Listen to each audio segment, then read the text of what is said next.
Keystone, West Virginia, a place with a seedy and notorious past, tucked away in McDowell County.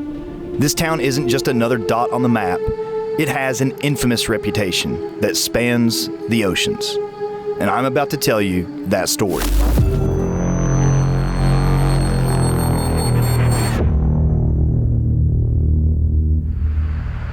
Hi, I'm Josh. Welcome to Mountain Roots. In this new Exploring Appalachia episode, I'm going to show you what's been called the Sodom and Gomorrah of Appalachia, Keystone, West Virginia.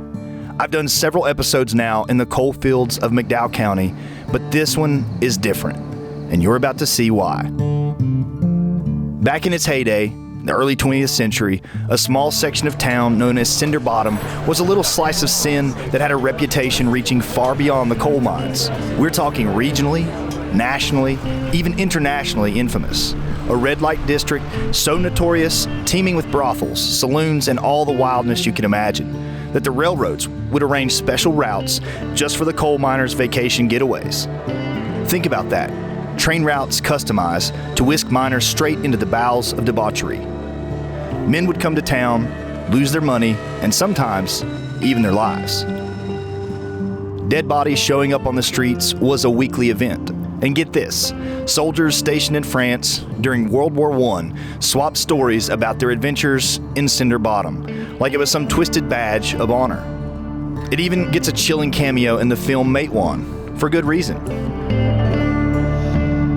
Yet for all its fame, or infamy really, who truly pulled the strings in this Appalachian mini Vegas?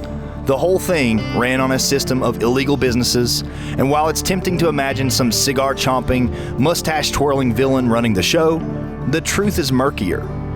First off, why was prostitution so rampant, so out in the open in McDowell County? The answer isn't exactly shocking. Dirty cops.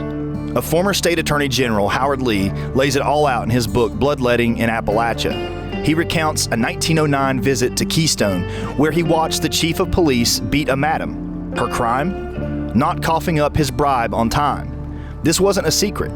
This was business as usual. One longtime resident recalls the brothels with a certain nostalgia, like they were just part of the scenery. And in a way, they were. The cops weren't there to uphold the law. They were there to enforce the system. If you paid your bribe, your business was safe. Violence was tolerated, but not out of some moral code. It was bad for business. The last thing anyone wanted was too much attention on the bribes, the gambling, the booze, and the brothels that kept Cinder Bottom humming. Some of the coal companies even got in on the action. The logic was simple. Happy workers are productive workers. If a little vice kept the miners from revolting, why not turn a blind eye or maybe even grease the wheels? But the real mystery? Who owned these brothels? Howard Lee once asked Keystone Chief of Police that very question. His answer? It's a matter that is not discussed. Classic. Here's where it gets interesting. We're used to thinking of prostitutes as victims or outcasts, but in Cinder Bottom, the women running these brothels were businesswomen, hardened, savvy, and ruthless when they needed to be. One historian notes, these were hardcore, hard-headed businesswomen with a sense of capital. In a different world, they might have been titans of industry like the coal barons, but gender, class, and a lack of opportunity kept them in the underworld. These madams didn't just run brothels, they ran a finely tuned machine that navigated legal loopholes and political realities like pros. Take the McDowell County courthouse records. They show how these women played the system. Prostitutes rarely stayed long in one place. They moved from town to town, dodging criminal liability. Most weren't even from West Virginia. Virginia, Kentucky, Georgia, Pennsylvania, names on a map, fleeting as a miner's paycheck. They knew that staying mobile was the key to survival. If you weren't tied to one brothel, one madam, one address, it was harder for the law to pin you down. Even when they did settle down, they knew how to work the angles. Blanche Miller, for instance, got cited for loitering at one madam's house of ill fame one year, and then the next, she was boarding at another madam's place across town. Marie Marshall, she pulled the same trick, boarding in one brothel while working another. It wasn't just about outwitting the law, it was about keeping the game going, keeping the money flowing. And that's the crux of it: money. Why would any madam risk owning her own brothel with all the legal liabilities that came with it? Simple. Ownership meant control. And control meant profit. Not just from the prostitution business, but from rent too.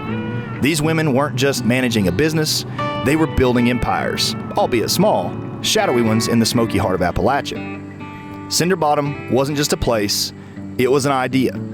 A lawless, gritty underworld where survival depended on your ability to adapt, to play the game, and to know when to keep your mouth shut. Those who thrived did so because they understood one thing. In the coalfields, there was always a way to make a buck. You just had to be willing to get your hands dirty. Eventually, like so many places in these mountains, Cinder Bottom got wiped out by a flood, and the tides of time cleansed the land once again.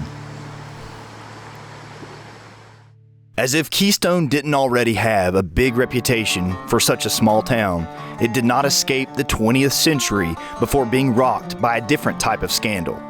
In the 1990s, this place was the epicenter of one of the largest, most brazen episodes in modern banking history, as a scandal occurred so outrageous it feels ripped from a crime novel, except every word is true. Picture this. Just weeks before the bank's collapse, Keystone's residents could have watched as boxes of bank records were hauled out of an old school building and buried, yes, buried, on the property of Terry Church, the head of the bank. This wasn't some half-hearted attempt at a cover-up. No, this was an effort to hide a cocktail of corruption, theft, and straight-up incompetence, the kind of scandal that drained millions from the bank's coffers. But in a town like Keystone, secrets don't stay buried for long. A month and a half later, the FBI dug up those records, setting off a chain of criminal and civil cases that would turn this tiny town into the epicenter of a financial disaster. Keystone wasn't always a footnote in American financial ruin. At its height, this was a booming coal town. But by 1999, it had become the poster child for greed gone wild. A town of 500 people suddenly thrust into the national spotlight once again. But this time, not for its red light district, but the bank collapse and loss of one of its major employers that gutted people's life savings. The bank was wiped out. City Hall has since moved into the First National Bank of Keystone's old building, the former vault now used for storage. Keystone Bank wasn't just any bank.